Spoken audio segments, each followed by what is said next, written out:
রাজধানীতে আবারও রেস্টুরেন্টে আগুন লাগার ঘটনা ঘটেছে। উত্তরায় লাভলিন রেস্টুরেন্টে আগুন লাগার পর জীবিত উদ্ধার করা হয় 7 জনকে। ভবনটিতে ছিল না বাণিজ্যিক অনুমোদন, ভেতরে ছিল না অগ্নি নির্বাপন ব্যবস্থা। আগুন লাগার পর আলামত সরিয়ে নেওয়ার চেষ্টার সময় একজনকে আটক করেছে পুলিশ।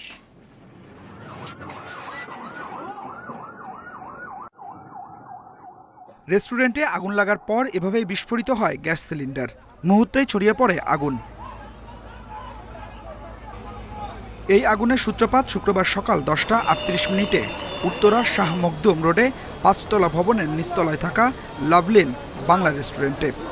আগুন নিয়ন্ত্রণে আনতে একে একে ঘটনাস্থলে আসে ফায়ার সার্ভিসের 12টি ইউনিট। প্রত্যক্ষদর্শীরা জানান, রেস্টুরেন্টে আগুনের সূত্রপাত হলেও পরে দ্বিতীয় তলায় ছড়িয়ে পড়ে। এ সময় ভেতরে আটকা পড়েন বেশ কয়েকজন। বাইরে ওঠেন, এই যে আগুন ধরছে, এবার যার মতো যখন আমরা বাইরে গেছি, সিঁড়ি দিয়ে যখন আমরা বাইরে যেতেছিলাম, আমরা শ্বাস নিতে পারতেছিলাম না, তো ছাদে উঠি। ছাদে ওঠার পর এখন পরবর্তীতে এই যে এই পরের বিল্ডিং আছে না, পরের বিল্ডিং আমরা কিছু লোক লাফাই পরে।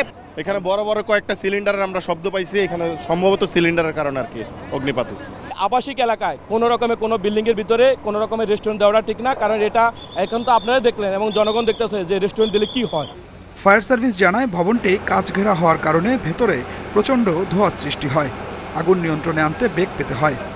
ভবন থেকে উদ্ধার করা হয় 7 জনকে। 3.5 ঘন্টা পর শুক্রবার দুপুর 2টার দিকে আগুন নিয়ন্ত্রণে আসে। আবাসিক ভবনটিতে বাণিজ্যিক অনুমোদন ছিল না বলে জানিয়েছে ফায়ার সার্ভিস। সেই সাথে ছিল না অগ্নি নির্বাপন ব্যবস্থা। অগ্নির দৃষ্টিকোণ থেকে এই বিল্ডিংটা একটি ঝুঁকিপূর্ণ বিল্ডিং ছিল। এই বিল্ডিংয়ে কোনো ফায়ার ইকুইপমেন্ট আমরা পাইনি, মানে ফায়ার ফাইটিং ইকুইপমেন্ট পাইনি। এই বিল্ডিংয়ে আমরা আমাদের জানা মতে আমরা নোটিশ দিয়েছি। এই বিল্ডিংয়ে আমাদের যে ফায়ার সেফটি প্ল্যান সেটাও নাই। এদিকে রেস্টুরেন্ট থেকে আগুনের আলামত সরিয়ে নেয়ার চেষ্টার সময় একজনকে আটক করে police. Adilur Rahman, independent news, Dhaka.